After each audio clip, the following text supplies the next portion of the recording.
All right.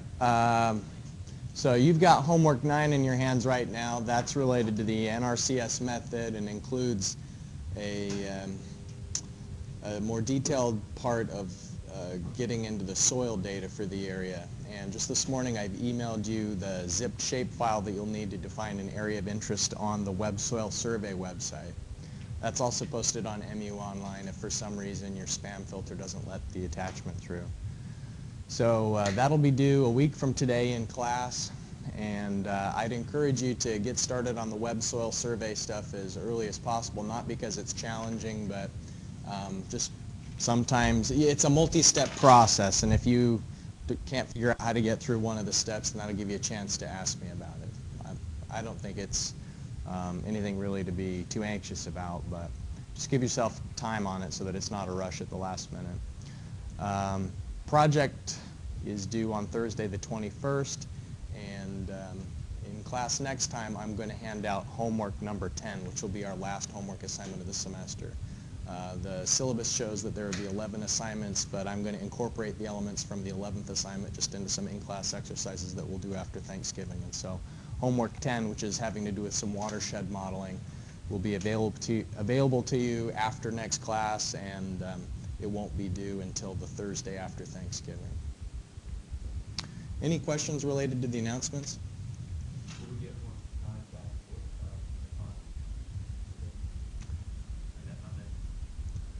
Or homework 10, the last one.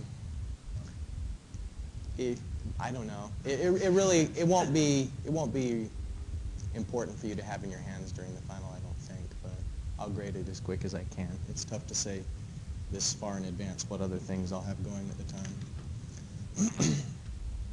All right, today we're going to talk about one last unit hydrograph method, and this SCS unit hydrograph method is really useful, and it's the one that we'll incorporate into our watershed modeling most often because it defines just a single parameter based on the dimensions of the watershed, the lag time parameter, and then the entire shape of the hydrograph is based off of that lag time that's defined. The advantage of it over other unit hydrograph methods is it's curvilinear, meaning that it actually has inflection points and some curvature to it rather than strictly being triangular.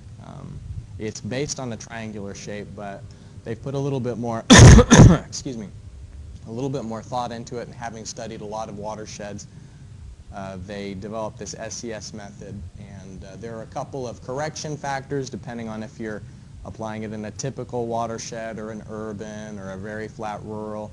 There are a few adjustments that can be made, but ordinarily it yields very good results, and all that it takes is calculating the lag time, and everything sort of falls into place from there.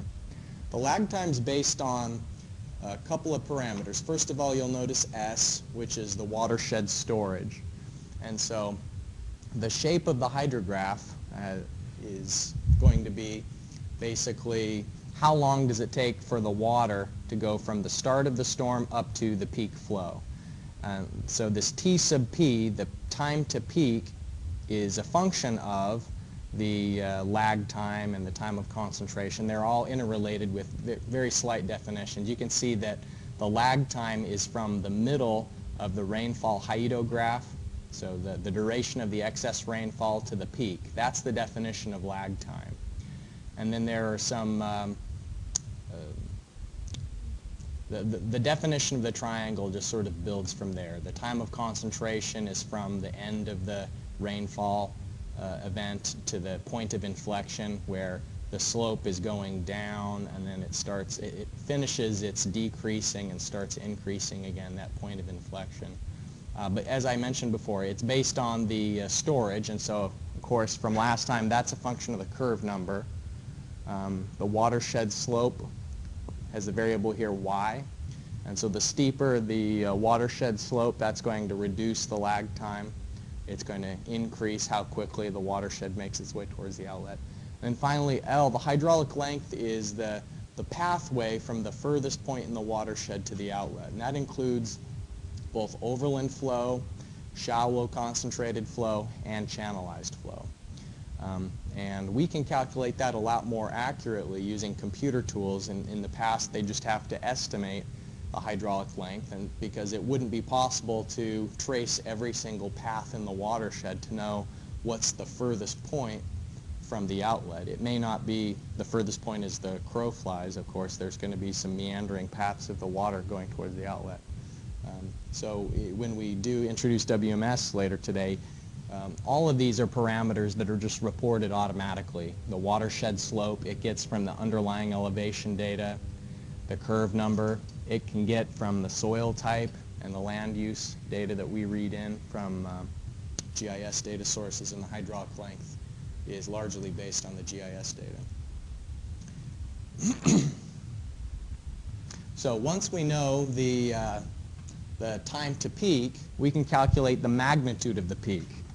And here's the formula that allows us to calculate the magnitude of the peak. This 484 unit conversion factor here is related to just a typical case when we're applying the SCS method, the typical peaking factor. But if you are in an urban area or a rural area or anything in between, you know, there are a variety of peaking factors that can either increase or decrease the magnitude of the peak runoff.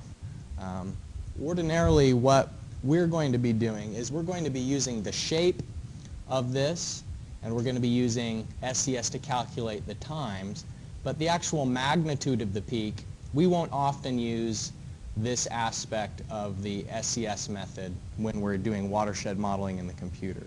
So in other words, what we're going to incorporate of the SCS method into our computerized watershed models is just how long it takes from when the rainfall event starts until we see the peak flow.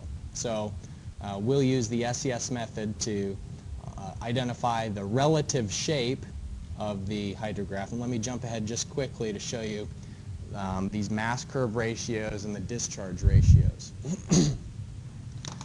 Once you have the time defined, the SCS method, the time to peak defined, so 1.0 is the time versus the time to peak. And so if it takes 3 hours for you to see the peak flow, then that's at 1.0. And 2.0 would be 6 hours. It would be 2 times since you started the storm. In other words, another time to peak after the first 3-hour storm. So the discharge ratio is just telling you, of course, 1.0 is the peak itself, but at 1.1 times of the time to peak, it's 99% of the peak flow, and so on. So this tells you how long it takes to get back down to a zero flow. And so we're going to be using the relative shape of the unit hydrograph, but not necessarily using the SCS method to calculate the magnitude. We'll do that here in an example here in just a minute. We'll use this SCS method all the way to its conclusion to find the magnitude of the peak. But we have a more sophisticated approach to find the magnitude, and so then we only rely on it for the relative shape. In addition to adjusting the peak of the hydrograph, we can use these adjustment factors to say how much longer it's going to take to drain the watershed. And so the 1.67, if you'll notice in the previous slide, we said that the T sub r, so they call that the receding limb, is 1.67 under ordinary circumstances, but if you have a watershed that's going to drain very slowly, then you can use these multipliers to extend how long you're likely to see flow coming out of the watershed. All right, so let's put this into practice for a 3 square mile watershed. We know the curve number and the slope and the hydraulic length, and so those are going to be able to allow us to define the time of concentration. One thing to keep in mind is that the slope should be in percent, so y should be equal to 3, but the hydraulic length needs to be defined in terms of feet. And so put the length of 1.2 miles, convert that into feet to find the T sub L and the T sub C. And then the other thing is that the A, the units of area, are in square miles, and so go ahead and do steps 1 through 3, and then together we'll find out what's the magnitude of the flow rate at 87 minutes. And assuming 1 inch of rainfall, because it's asked for find the unit hydrograph peak discharge. So assuming 1 inch of rainfall, 1 inch of rainfall excess, that is.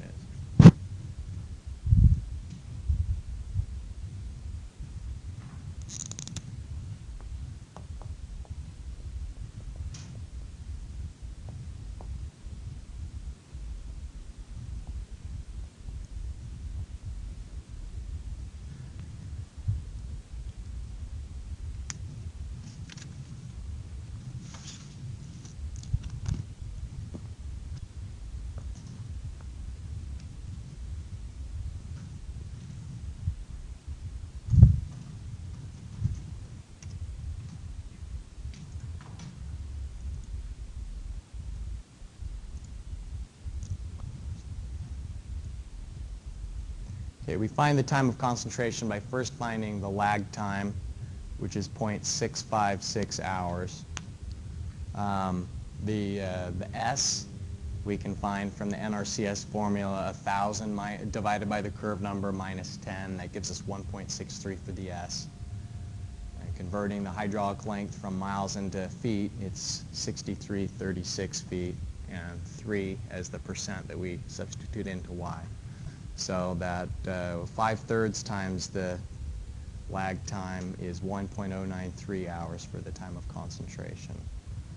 Once we know the time of concentration, we can calculate the time to peak. And the time to peak is 0.729 hours.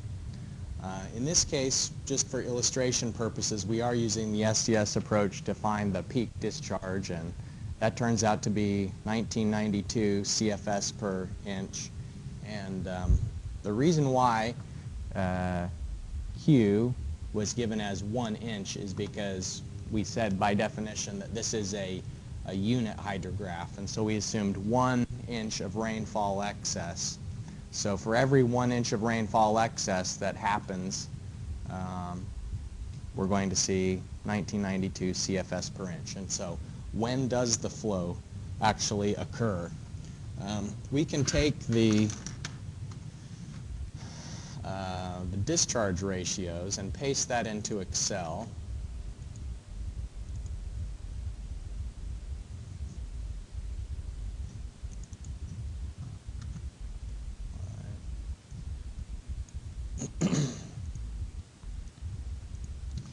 And we said that the peak discharge is going to be the 1992, so Q sub P CFS per inch, 1992 CFS per inch. And so that the Q at any time, well actually maybe we should say what the time is, and then have the Q.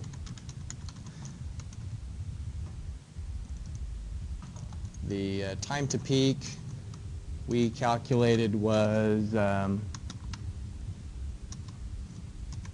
0.729 hours. And so that now these times become absolute instead of just relative by multiplying the time to peak by the time ratio. So it's the shape of the hydrograph that we're making use of, and once we apply that shape to the time that we calculated based on geometric parameters, remember that this T sub P is just based on our understanding of the retention inside of the watershed, its slope, and the hydraulic length. And so a larger watershed is going to have a larger time of concentration because of the hydraulic length being larger. And similarly, a very steep watershed will have a smaller time of concentration because the Y parameter in the denominator is going to reduce the value of the lag time. Okay, so going back to this spreadsheet, we can multiply the discharge ratio by the peak and then carry that through, and you'll see that we have the peak here at 1, That means that we've got the peak time and the magnitude of the peak. And so we can find out at any particular time what the flow rate is. And in this question it asks at time of 87 minutes. And so 87 minutes is 1.45, so that would be halfway between these two. And so we could just say it's going to be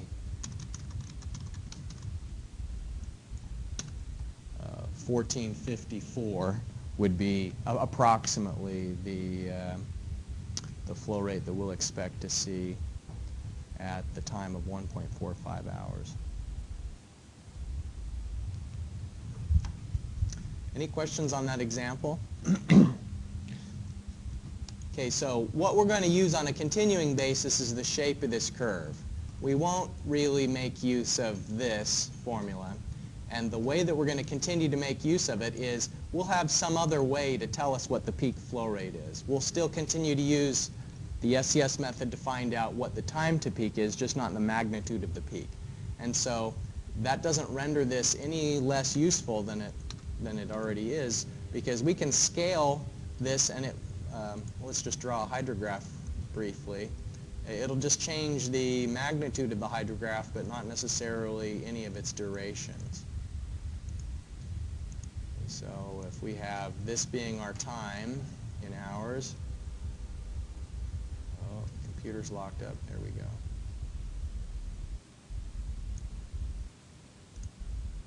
And the magnitude of our flows.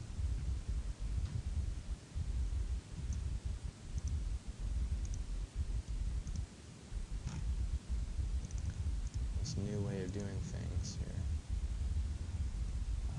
Data labels, no. Access titles, yes. Okay, so this is our discharge. And this is our time.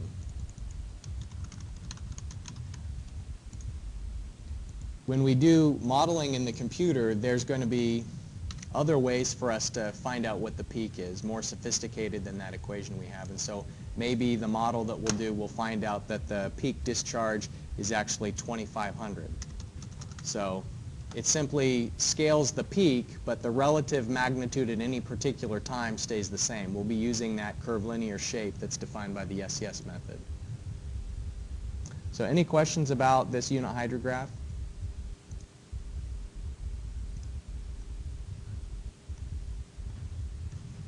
All right, so here it is. It's the meat of the next couple of lectures is going to be WMS, the Watershed Modeling System. And if you'd like, you can grab a tablet to follow along. I'm not actually going to ask you to necessarily do anything. You can follow the demonstration that I'm going to be walking through if you choose, but you'll definitely have time to work hands-on in class on Thursday. So if you want to have WMS on your own PC, install it by Thursday, otherwise you'll be using one of the tablets. What's that? All right.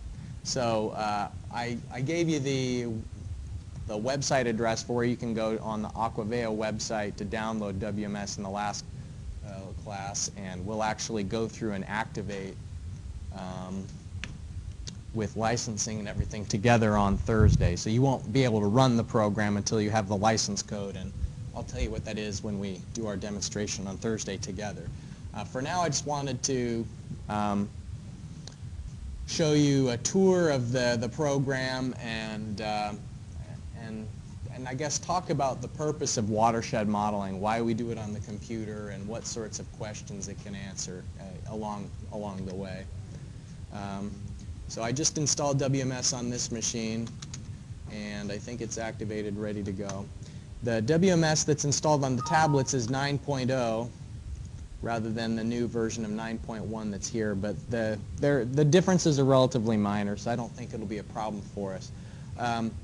It has different modules, and you can see the buttons along the top here will change depending on what module you are in.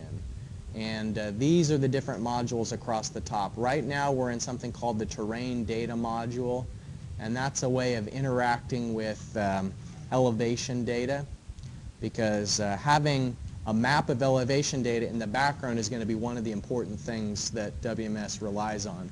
And whether you know it or not, you've already worked with the DEM. If I open up Google Earth Pro, you've used, I think most of you have used the elevation data that's in the background on Google Earth to look at the project area that you're doing for your project, for example. So if we zoom in on Huntington, all right, so when you just trace the surface, you know, down here at the bottom where it says elevation, it is getting that elevation from a digital elevation map. And so when you trace your cursor, and also when you turn on terrain, okay, terrain is on. The way that it's able to grab the map and make it appear to have 3 dimensions is because it has a surface that it's essentially XYZ data at certain intervals, and WMS is going to rely on that XYZ data to not only show images in 3 dimensions, but more importantly to delineate watersheds. And so this first module is a way for you to interact, and if you need to manually override some of the elevation data, to do that. The drainage module is a way of identifying rivers and streams and sort of setting up where the flow is going. The map module is a module that I don't use very much, but if you have data that comes from AutoCAD or MicroStation, it can sometimes be successfully imported, sometimes not, but usually for an urban watershed, the map module allows you to interact with the data that comes in from MicroStation and AutoCAD.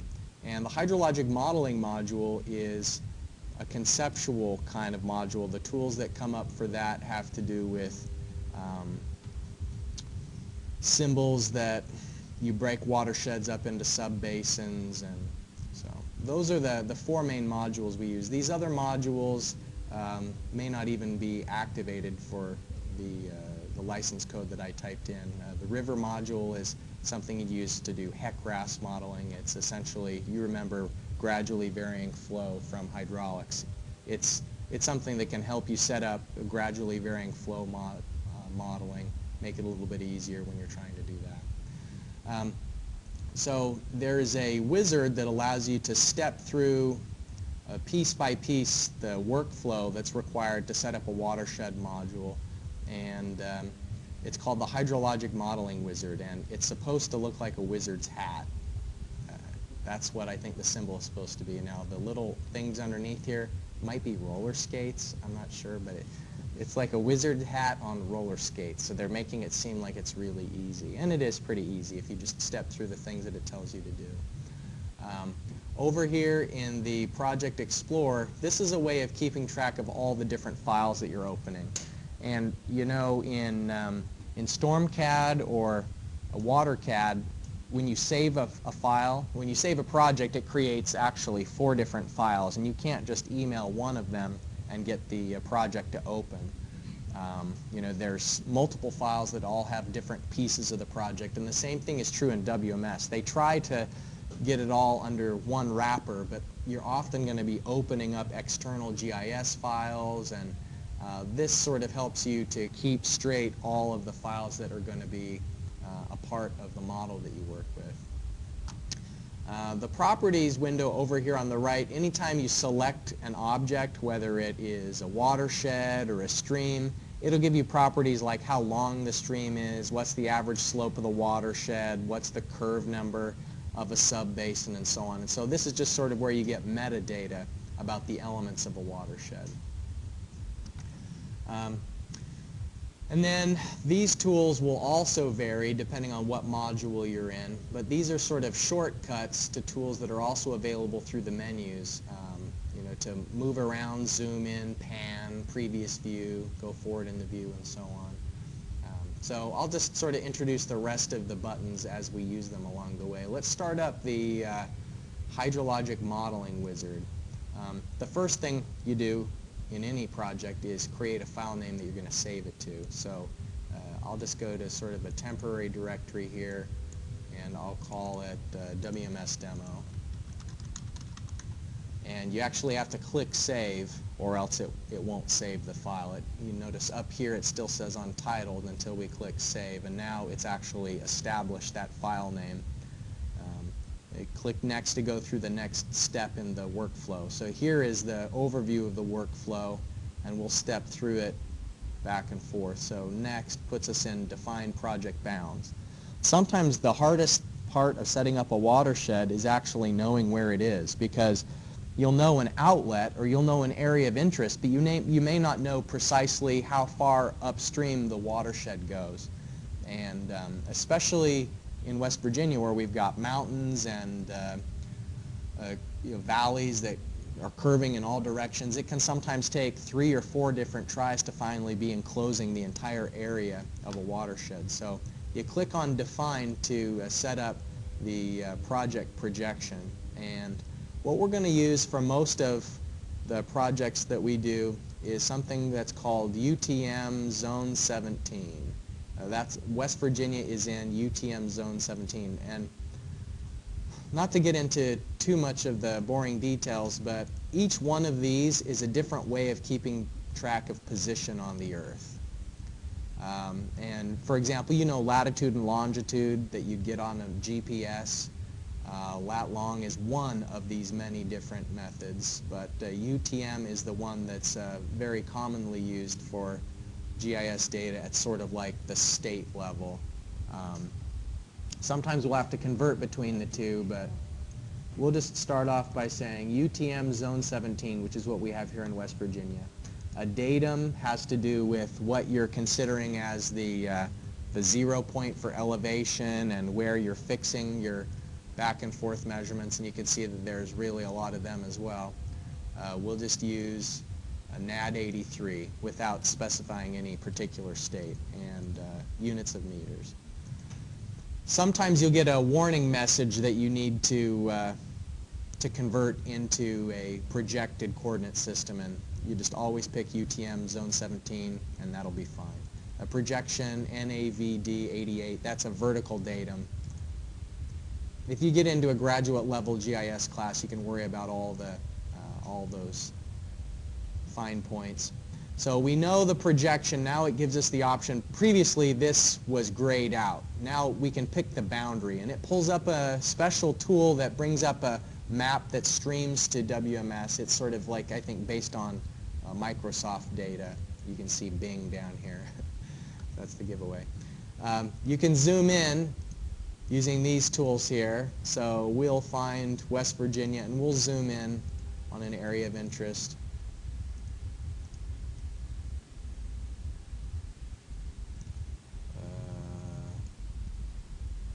There's Charleston, all right. There's a watershed I'm acquainted with in Charleston, sort of towards Clendenin. Yeah, in this area. All right. So let's say that you're interested in where this stream crosses a particular road. It looks like this is 43, Given Fork. There's a stream there, so we know there's a watershed, but what I was saying, how this is sometimes an iterative process, it's not yet showing us any of the ridge lines, and so you don't want to have it too far out. Like if right now we most certainly have the entire watershed included in the project area, but if you have it zoomed out really far, you're going to download so much elevation data, it's going to have a huge file size, it's going to take forever to get the data. So you want to narrow in on it as much as possible. But you don't want to zoom in too much, because if you zoom in too much, then there's a chance that right now the ridge lines are outside of the project area. So let's actually zoom in too close, just to give you an idea. If I want to delineate this stream as it crosses the road, so like I'm putting in a culvert in this road, and I want to know how big should the culvert be. All right, so I've got the whole stream, and I think maybe this is all of my project area, then I can click OK. But deep down inside, I sort of know that that's not going to be the right thing. The wizard went away. It's not visible right now. That's just sort of a small little program bug. If you just click right here on the tool, it'll come back up again. It has little idiosyncronicities like this because this software is actually written by students. It's the programmers for it are masters and PhD students at a university, so it's a great program, but it's not polished to the same level that maybe an operating system would or a product with big commercial backers. So we've got the the boundary defined there. And if I go back, then now it shows me the coordinates. That's another thing, is I wasn't able to actually see the coordinates until I went back and forth here in the workflow. So these coordinates, it's just basically drawing a rectangle. You see it's got the 4 corners defined, and these coordinate values, it's not like latitude and longitude where you have degrees, minutes, and seconds. Each one of these is a meter, and so you can trace your cursor over the screen and it will tell you either the lat long or it'll tell you the UTM coordinates. Excuse me. So the next thing it wants to know about is where should it go to get the data for the watershed. And you can either have it open your own data files or go online, the so-called web services, to get the data. And the main 3 data points that we need it to get are elevation data, soil data, and land use data. So I'm going to click Use Web Services and have it give me the list of what data is available. Here's a whole bunch of different types of data it can go and get. It can get images, for example, a street map, a topo map, like maybe if you've gone camping or hiking before, you have a sense for what a topo map looks like. Usually it has like contours and it shows streams and campsites and so on. What we'll ordinarily be interested in, I won't add the maps this way, but I'll ask it to go get DEM data, so elevation data. And you can see that there's 2 main options here, 10-meter resolution data and 30-meter resolution data. That's talking about how far apart the pixels are for the elevation data spacing. It's sort of like it's going to download a grid. You know, we have a box that we've enclosed, and so I need to tell it to either go get the elevation at 10-meter spacing or at 30-meter spacing.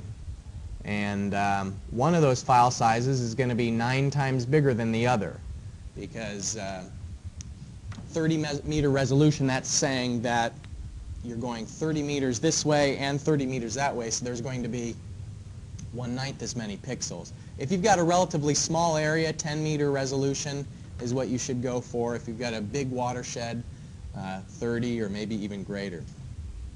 So I'm going to tell it to get the 10-meter resolution data, NLCD, that's the land cover, and I think they've just recently added the soil data. Previously it had to be added externally. We'll try it out, but it may not work, and we want to get Surgo. We'll talk about the difference between Surgo and StatsGo. All right, so I click Download Data, and it goes through this process of connecting to the servers and getting the data. It wants me to confirm that this is a 10-meter DEM. Starts downloading it. Now, what it's asking about is the land use. That elevation has the land use data only has a maximum resolution of 30 meters cell size, and so I just verify that, okay, and it downloads the land cover data. Now the soil type is what I've sort of got my fingers crossed on. I haven't verified that it works. It's a relatively new feature they've added to go and get the soil data directly. Otherwise, I have a file of Kanawha County soil data that I can have it load in manually if it doesn't get it automatically. I'll give it a minute and cancel it if it doesn't seem to be working.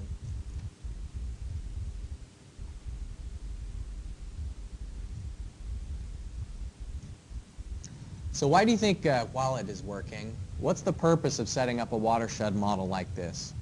I mean, besides the gee whiz factor of playing with fun software, what's the practicable purpose of doing something like this? All right, find the peak flow rate. Yeah, and why would we want to know the peak flow rate? culvert design, pond design, stream design, channel, you know, like any of the hydraulic design that you need to do starts off with some flow capacity, whether it's managing the locks and dams on the Ohio River, or whether it's just designing a ditch for a farmer to irrigate fields. There's a flow rate that the channel has to carry, and this is a way of estimating what the flow rate's going to be. And it's really no better than an estimate. In hydrology, there's so many variables that, oh, looks like it got it. Yeah, it did. There's so many variables that we have to be really honest when we're giving our answers. You know, you can calculate that the peak flow rate is 1992 CFS per inch, but sometimes it also pays to report what the confidence interval is. You know, a confidence interval, if you remember from your statistics class, would be that range of flow rates that maybe you have a 95% probability that the actual value is within that range. And so,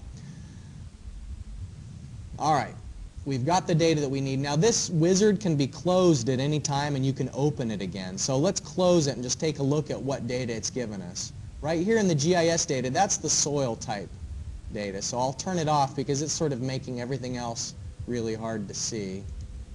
There's our elevation data. The reason why it looks like that is it gave us the entire county. That's all of Kanawha County. So let's zoom in on, this is the area of interest. I'll turn off the land use grid for now. So these contour lines basically just show the elevation. Now, let me bring in a map to refresh your memory of what we were looking at. We were looking at a street and a stream that was crossing the street. So there's one of these, get online maps, there it is. And what I'll do is the world street map. It's usually really nice. It's got all the roads that we'll need, and it sort of hints at the contours. These world street maps are pretty useful for hydrology. I'm glad that they have access to them.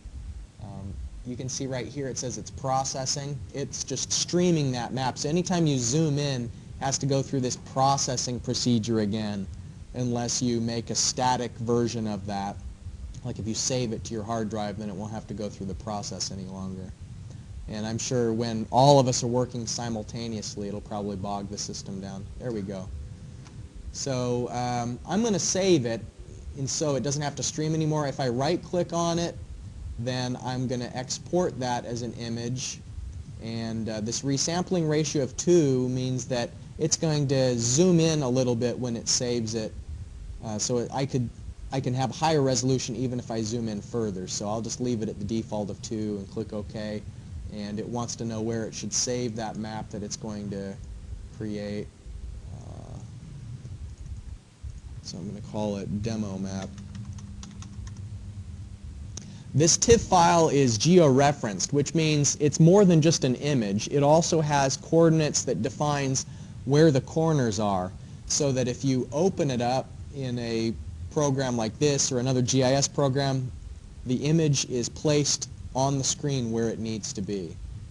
So let me turn off now this one that would be streamed, and I'll turn off the contour lines and we'll zoom in. Remember, what we are curious in is this given fork crossing the road there.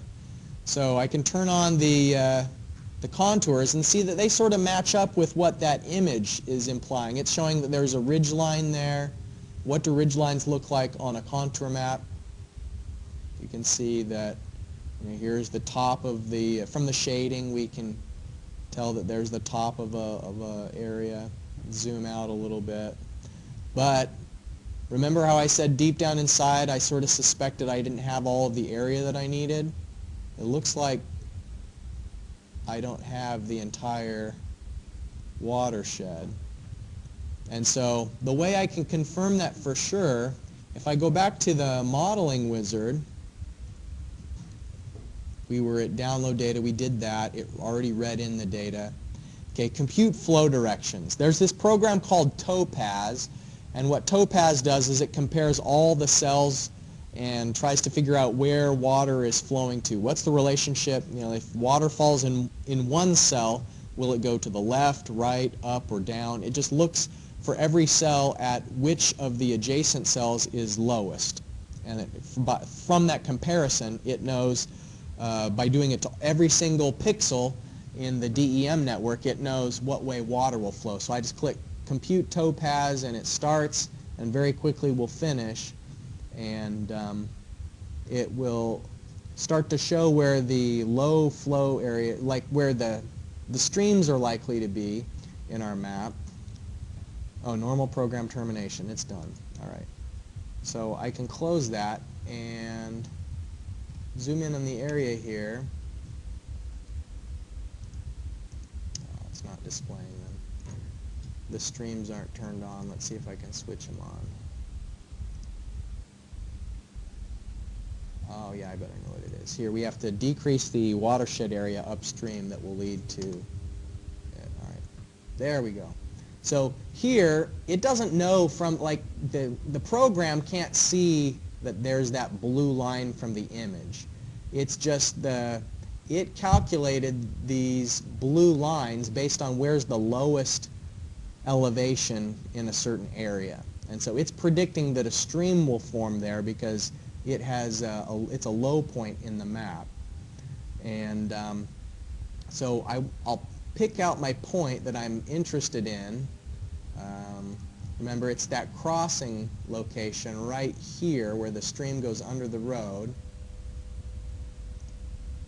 So the equivalent of that, it looks like there's a junction of sorts, and then it goes under the road. So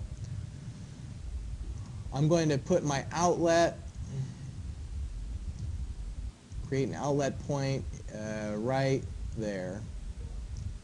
And if we go back to the wizard, we were at choose outlet.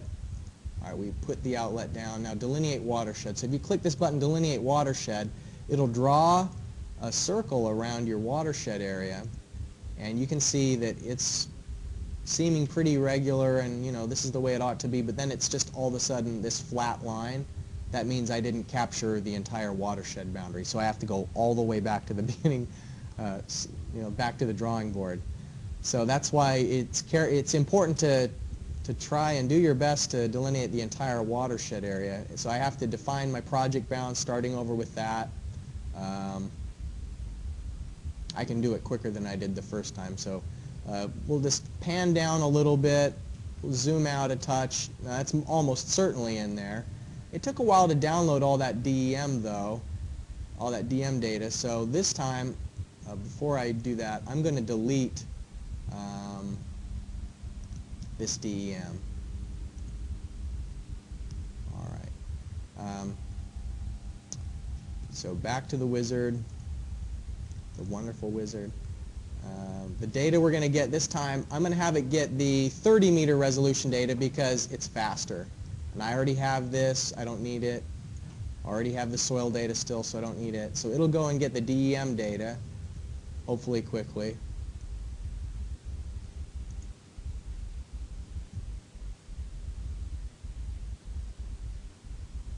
All right. Now I've got my watershed has got to be in there. I have to run Topaz again. So if I go back to, now all these things that are in the wizard are also in normal menu locations. And so when I'm in the drainage module, I can do Topaz, compute flow direction, that's Topaz. So it'll run it. There's all the streams, and I'm going to put in an outlet again.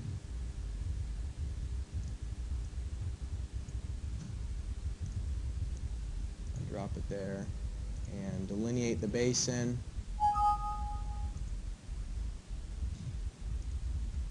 All right, so now it's got the entire watershed area shown. There's a way to export the DEM, so you can save it if you want to save pieces instead of the entire WMS file.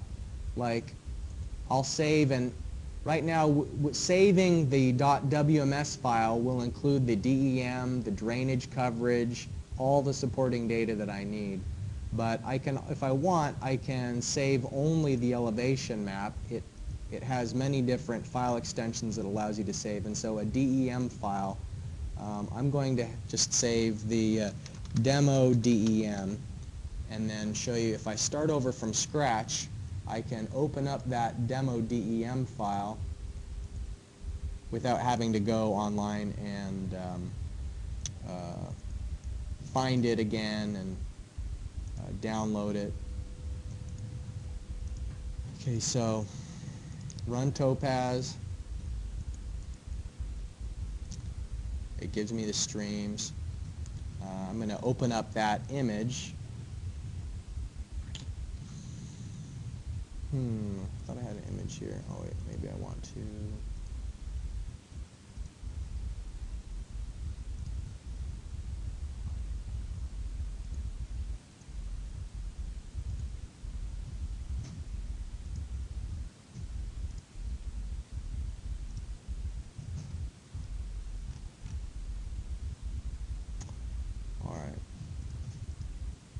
So I'll put in the outlet, delineate it again.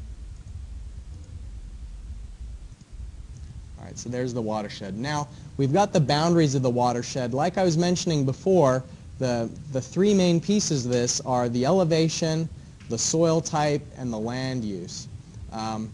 If I have it go get the soil type and the land use again, I'm starting with a different project area, so I have to define the bounds are still defined as the same, and I don't need the elevation data, but I do need it to get the land use and the soil type.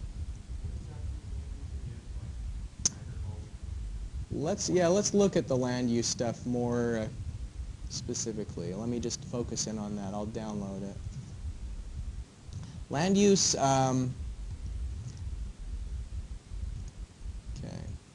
turn all that off except for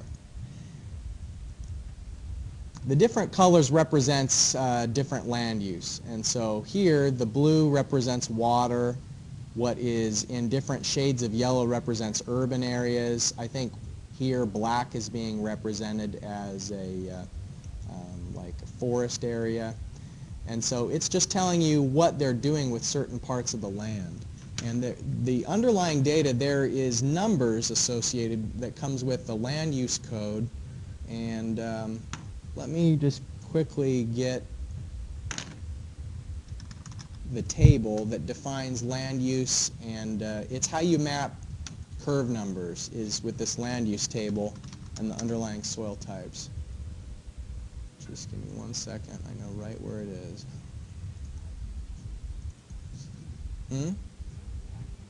Yeah.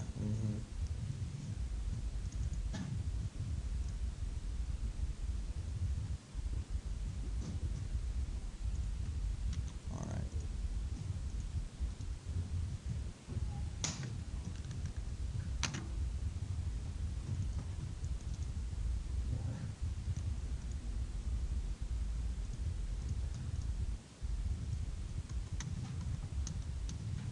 All right. This is, so in that picture, each of the colors means a different land use type. And so one color will be barren land. Another color will represent developed open space, and so on.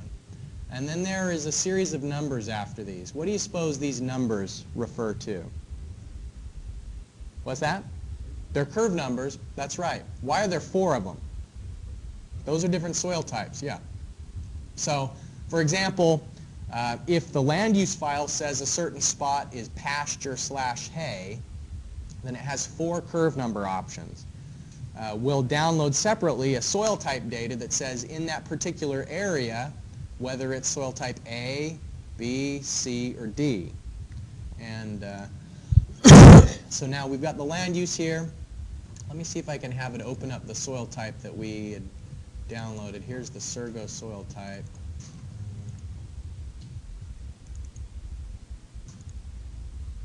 Maybe wishful thinking there.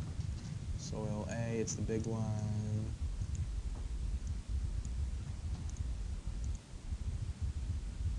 Oh, I think I put it in the wrong spot. Oh, there it is. All right, good. Okay, so we turn off the land use. Let's zoom in on our watershed area. So look at, it knows the lots of different soil polygons for our inside of our watershed area. And if we go to the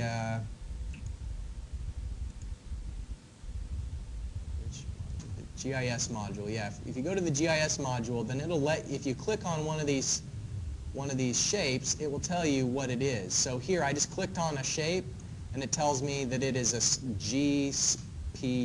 That's like a certain soil type. And if I right click, join NRCS data, then it will get the hydrologic group, which is A, B, C, D. So I need to do that.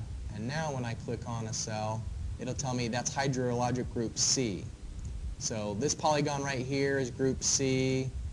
Down there, C. This is a lot of C soils in the area. All right.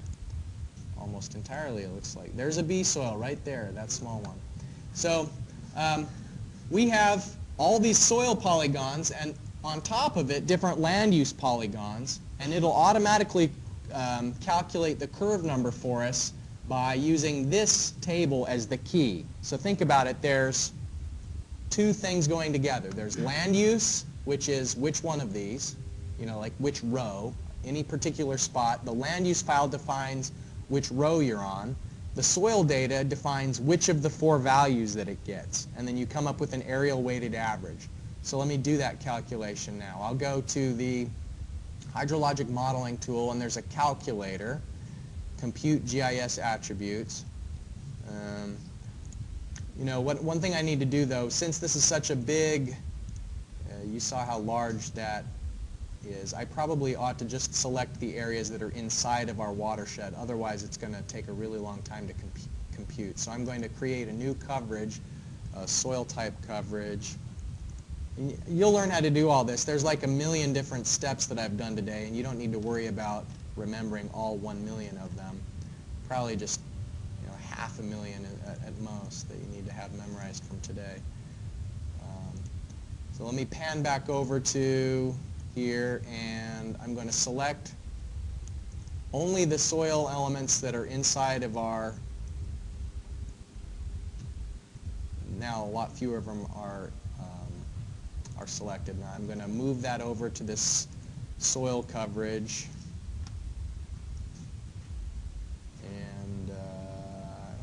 Okay, there's hydrologic group is part of it. Finished. All right, now I can do that calculator thing. I'm going to have it automatically calculate the curve number for the watershed, and then we'll be done for today. So I go into the hydrologic modeling module, compute GIS attributes, and so it's going to use the soil type coverage for determining soil type. It's going to use the land use grid for determining land use, and then it needs to know, like right now it doesn't have any values filled in for that key. So I'm going to import the table that I just pasted onto the desktop. I'm going to use that curve number table, and you can see now it knows all the A, B, C, D land use. So it does the, it's already finished, and it's just offering to bring up the report. So it's calculated the weighted average. It sees that there's some C, some D, you know, how much of the area of each part of it, and it comes up with a weighted average of the curve number. So we know the curve number is about 71 for our watershed. So this is sort of the stuff that we're going to work on. Thursday is setting up a watershed model, and then Tuesday of next week we'll actually be executing the model. So that is it for today. I'll see you on Thursday. Just revisit these announcements. Remember that you've got homework 9 with you right now to be working on, and of course the project as well.